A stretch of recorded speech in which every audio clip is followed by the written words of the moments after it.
Eu sou Neivaldo Tunis Cáceres, sou engenheiro agrônomo, formado pela Exalc em 1984. Em 94 eu fiz também o curso de Solos e Nutrição de Plantas, curso de pós-graduação. E atualmente eu sou consultor independente com a NTC Consultoria Agronômica. Eu trabalho nas áreas de manejo de vegetação em pastagens, em áreas não agrícolas e em florestas. Nos últimos 24 anos, entre 95 e 2019, eu trabalhei na Corteva, que é a junção das empresas Dow e Dupont, formando a Corteva em 2018. E nos últimos 10 anos, a partir de 2009, eu trabalhei no desenvolvimento das linhas de herbicidas para florestas da Corteva. Então, a convite da Corteva, hoje estou aqui para apresentar o portfólio para essa linha. Nós vamos estar falando para vocês sobre o controle de plantas daninhas durante todo o ciclo da cultura, da produção florestal, e o foco vai ser mais eucalipto, que representa a maior parte da área de florestas no Brasil, né? Essa linha da Corteva foi desenvolvida inicialmente para eucalipto, pinos e acácia negra, e agora já está com extensão de bulas também para cedro australiano, mogno africano, teca, seringueira, por exemplo, né? Bom, primeiramente nós vamos conversar sobre as plantas daninhas em si nas florestas cultivadas, né? O impacto tanto econômico como operacional da presença delas durante o desenvolvimento da floresta, né? Então, especificamente falando sobre o eucalipto, né, como eu comentei, que representa aí 80% ou mais das florestas brasileiras, né? Existem estudos aí que colocam perdas decorrentes das plantas daninhas, da presença das plantas daninhas, a partir dos anos 80, 90, que foi desenvolvida pelo professor Pitelli e seus discípulos, né, caracterizaram bem o efeito da infestação que as plantas daninhas podem causar nas perdas de produtividade. E se chegou isso aí até perdas de até 60% na produção, principalmente quando ela acontece aí no foco até os 7 meses após o plantio da floresta. Basicamente, existem dois tipos aí de plantas daninhas que competem com a floresta. Na verdade, não só com a floresta, mas com todas as culturas, né, que são de interesse econômico em qualquer parte do globo, né?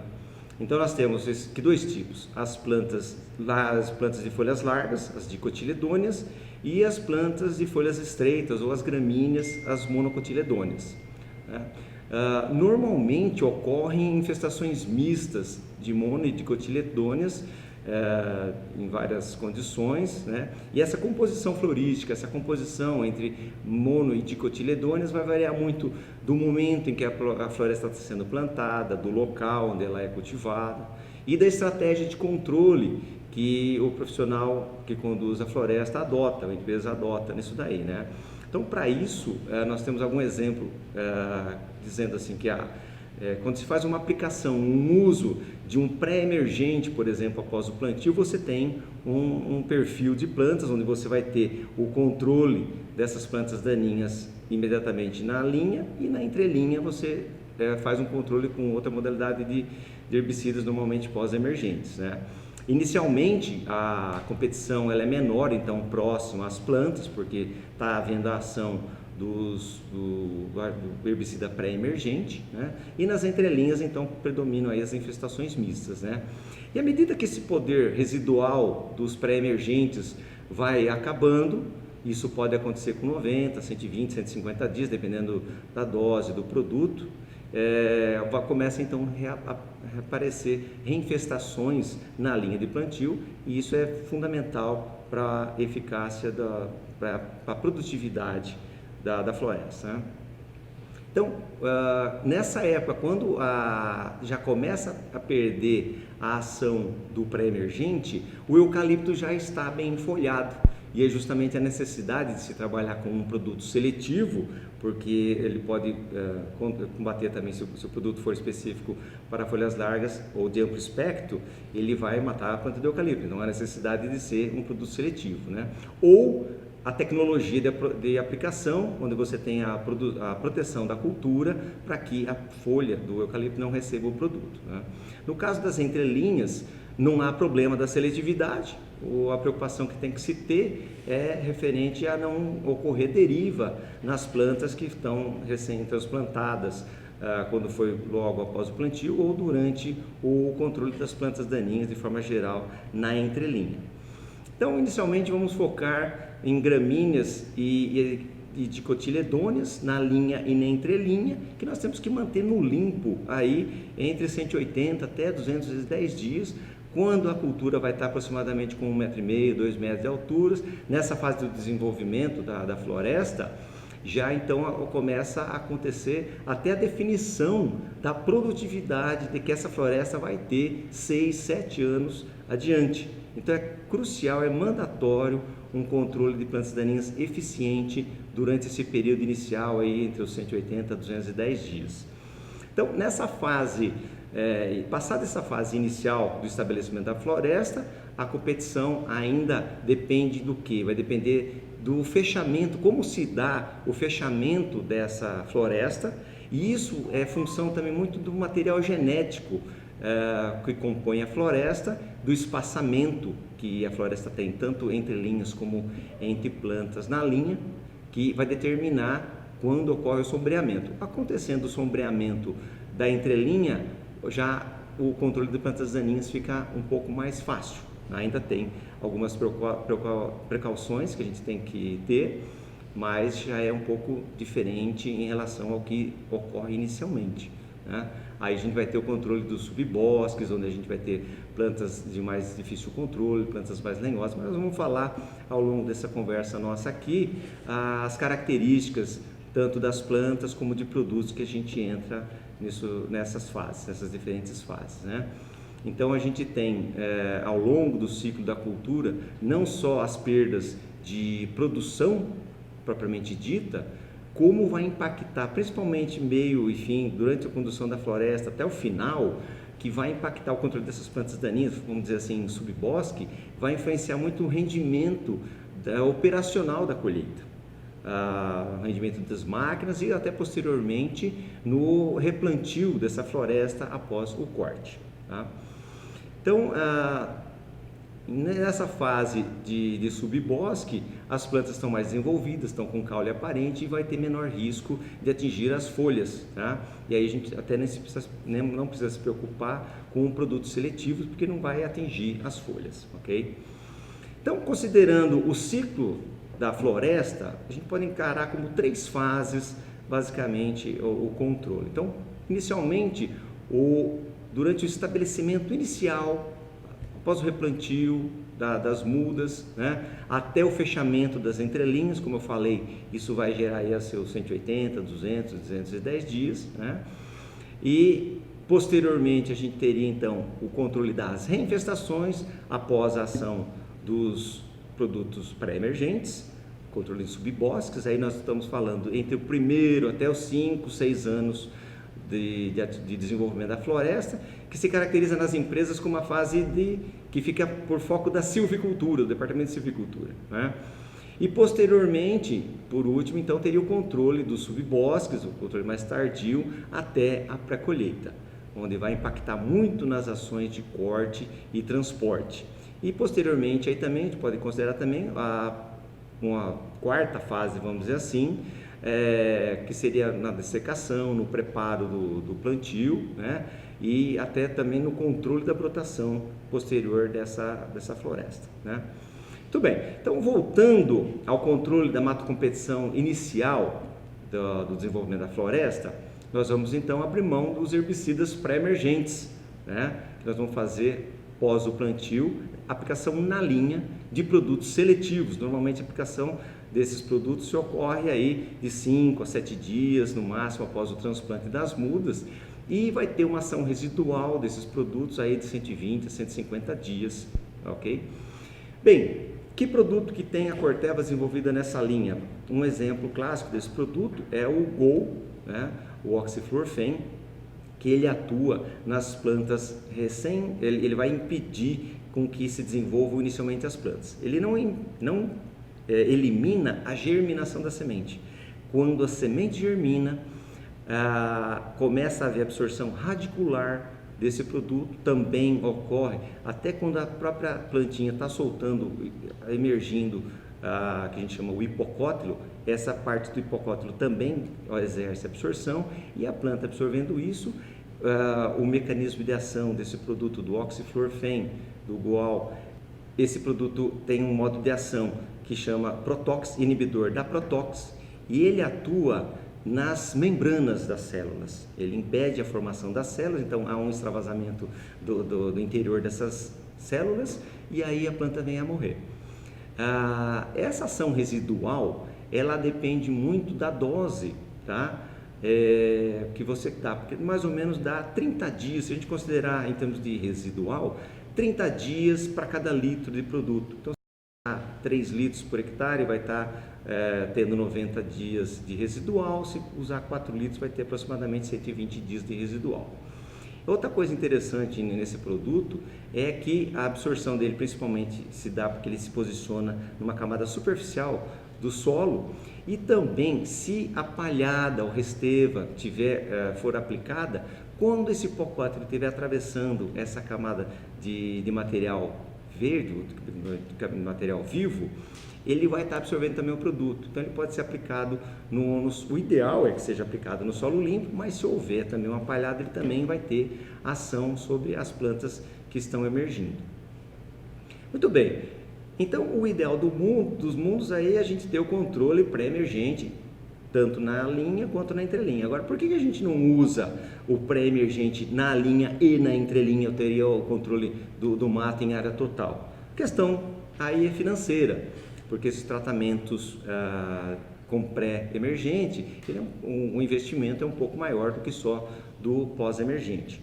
Esse pós-emergente que é feito na entrelinha da cultura, controlando tanto folhas largas como folhas estreitas, basicamente a grande maioria desses tratamentos é representado pelo glifosato, né? No caso da Corteva, ela tem o Glismax Prime, com 480 gramas do sal dimetilamônio do glifosato, e ele atua então tanto em folhas largas como em folhas estreitas, mas tem que ter a proteção das folhas do eucalipto, tem que ter a precaução de aplicação. Só que o glifosato, ele tem também as suas limitações, e principalmente as limitações de controle dele acontecem no controle das folhas largas. Ele atua muito bem em cima de gramíneas, e ele às vezes patina um pouco em algumas espécies de folhas largas, alguns cipós, trapoeraba, por exemplo, são algumas espécies que o glifosato, a gente fala que patina, assim, ele não é um excelente, não produz um efeito tão significativo, né?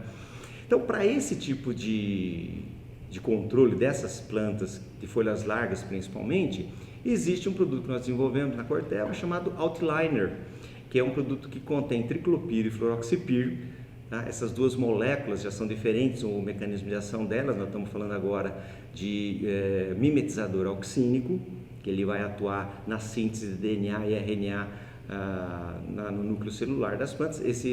Ocorre uma multiplicação exacerbada de células, elas entopem os vasos de transporte de seiva da planta, e a planta morre, e assim em pós-emergência.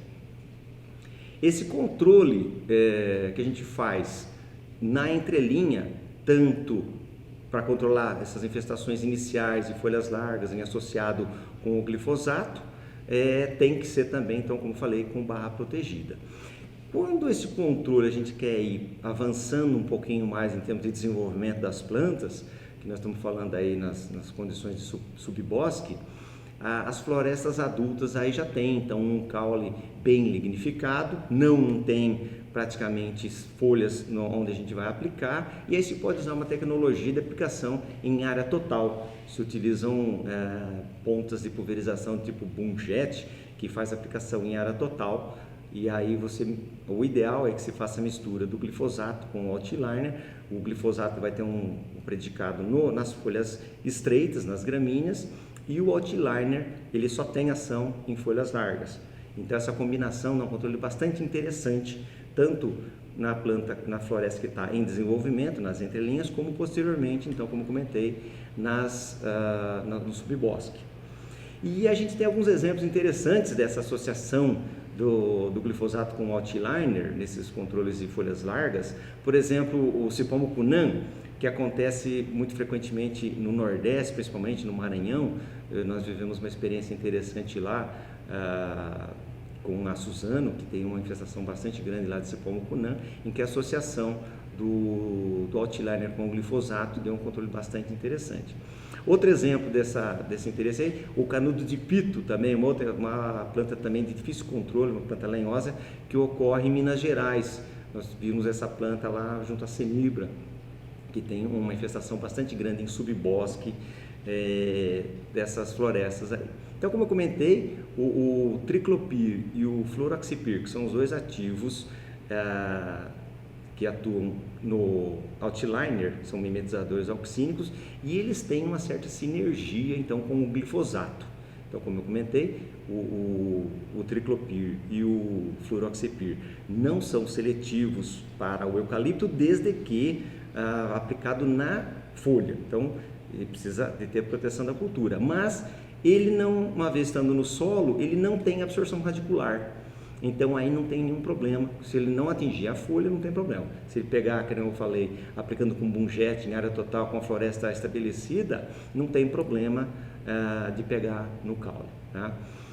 Esse produto, ele é interessante a gente observar também alguns cuidados que a gente tem durante a aplicação em relação ao pH de água que se vai utilizar e utilização de óleo mineral. Isso vai melhorar a performance do produto. Não se recomenda o uso de adjuvante não iônico, se recomenda o uso de óleo mineral. pH de calda, o que é importante? Com pHs alcalinos. pHs alcalinos acima de 6, nem é alcalino, né? Acima de 7, que seria alcalino. Mas pHs aí em torno de 6, quando se utiliza essa água, já é interessante de repente utilizar um acidificante. Interessante observar também que o glifosato por si só, ele causa uma acidificação dessa calda, né? Se a gente pegar uma água pH 6, 6,5, quando a gente adiciona o glifosato na calda, ele baixa o pH. Então, se a gente observar que eu fazendo a mistura do glifosato com o Altliner, eu já atinjo um pH abaixo de 5, em torno disso, tudo bem. Se eu não conseguir esse pH, então eu tenho que adicionar aí um acidificante de calda. Isso é um produto relativamente barato, não encarece muito o custo de aplicação, o custo de tratamento, e dá um controle de plantas daninhas bem mais interessante. Nesse ambiente também que eu estava falando de início de formação, se a gente considerar simplesmente controle de gramíneas, aí a gente teria também uma outra opção, que é o míssil. O míssil é o aloxifop, que é uma concentração de 520 gramas por litro do aloxifop. Esse produto já muda o mecanismo de ação, é um inibidor da ACCase, né? Ele vai atuar exclusivamente em cima de gramíneas. Ele não faz absolutamente nada, não faz nada tanto no eucalipto, qualquer floresta, como também não faz nada nas plantas daninhas de folhas largas.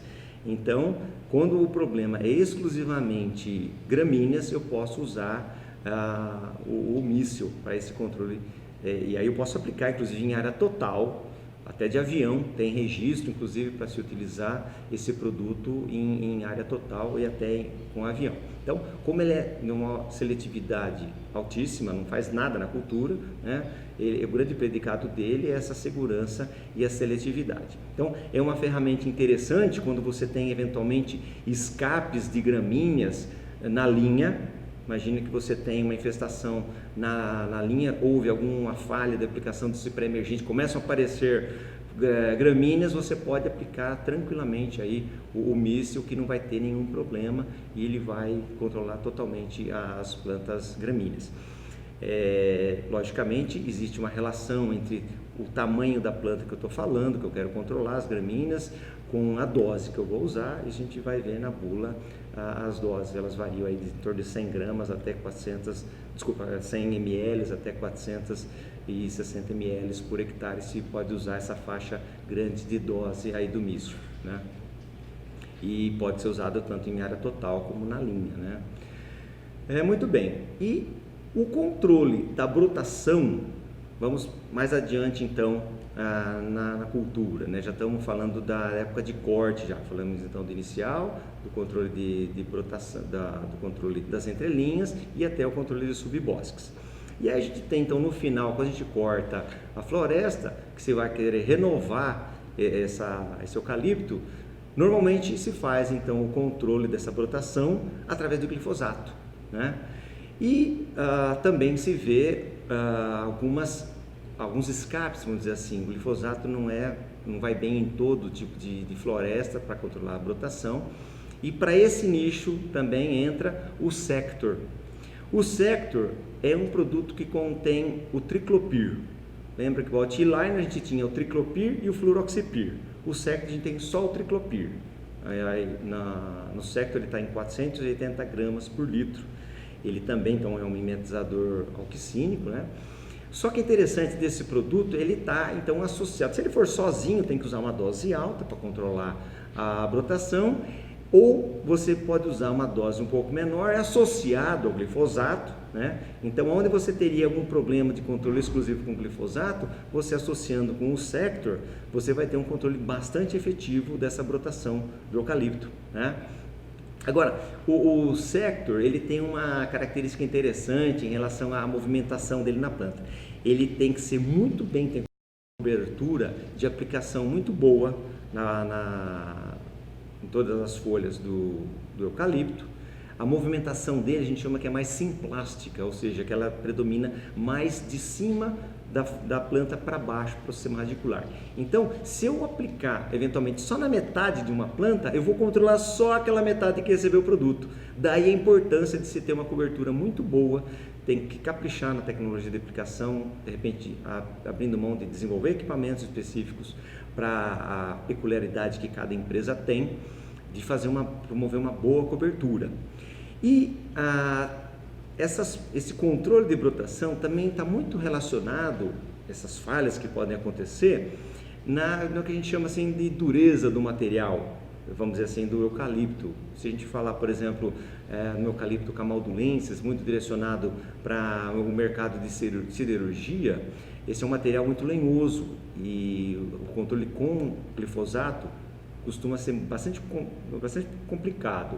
Dificilmente você consegue 60%, 70% de controle, o que é muito baixo, exclusivamente com o glifosato. Então, quando você associa com o Sector, você tem uma melhor performance no controle da brotação. E aí, como eu falei, como esses materiais têm diferentes durezas, cada empresa conhece muito bem os seus materiais genéticos e ela vai saber direcionar se precisa se precisa deixar de repente crescer mais essa floresta. Imagina, se eu tiver um material duro como esse camaldulensis, muitas vezes tem que deixar crescer essa floresta um pouco mais, 1,5 metro, 2 metros, 1,20 metro às vezes, para que quando tenha um número bastante grande de folhas, ele vai receber bastante produto e vai ter um melhor controle então dessa brotação. Normalmente o controle da brotação se faz com o eucalipto aí até 1 metro de altura, mas de repente alguns materiais pedem até que se cresça mais a floresta para que se faça esse controle mais efetivo das plantas que estão em brotação. Então, e outra coisa interessante que esse produto pode entrar, que o Sector tem interessante, ele está associado não só posteriormente ao plantio no controle da brotação, como também em pré-plantio na dessecação. Normalmente, como é que é feita também essa dessecação? Normalmente só com glifosato, dessecação pré-plantio. E aí você tem, em algumas condições, infestações muito grandes de folhas largas, né? Então, se você associa o Sector com o glifosato, você tem um controle bem melhor, uma condição de desenvolvimento inicial dessa floresta, inicialmente uma condição bem mais fácil de controle do que se você não fizer um tratamento mais específico para esse controle das folhas largas, principalmente na formação dessa nova floresta. Então, lembrando que quando a gente faz esse tratamento em dessecação, se eu tiver feito um tratamento ali atrás, antes do corte da floresta, aí alguns meses ou semanas antes da colheita, eu tenho a minha performance de máquinas de colheita e até o transporte facilitado. Esse controle melhor que eu tenho de final de ciclo, então vai me ajudar também no meu plantio posterior da nova floresta. Então, de forma geral, nós conversamos aqui de toda a ordem de controle das plantas daninhas ao longo de todo o ciclo da cultura, né? Vamos reforçar o plantio, o controle inicial importantíssimo, que vai ditar aí até os 180, 200 dias, que vai ser crucial para a performance de produtividade dessa floresta 6, 7 anos, né? Posteriormente. O controle das entrelinhas, né? Com proteção da cultura, normalmente nós vamos estar associando com glifosato e podemos aí melhorar a performance utilizando o outliner, controle de pré-emergência na linha, aí até os 120, 150 dias, né? A recomendação seria com o GOL, né? E o controle então posteriormente dos subbosques e do controle da brotação com o Sectro. Então eu passei de forma geral esse tema com vocês, muito importante, crucial para o setor, né? E eu deixo aqui o meu contato para vocês, Neivaldo, meu e-mail é Neivaldo T. Cáceres, Neivaldo T mudo, Neivaldo T. Cáceres, @gmail.com.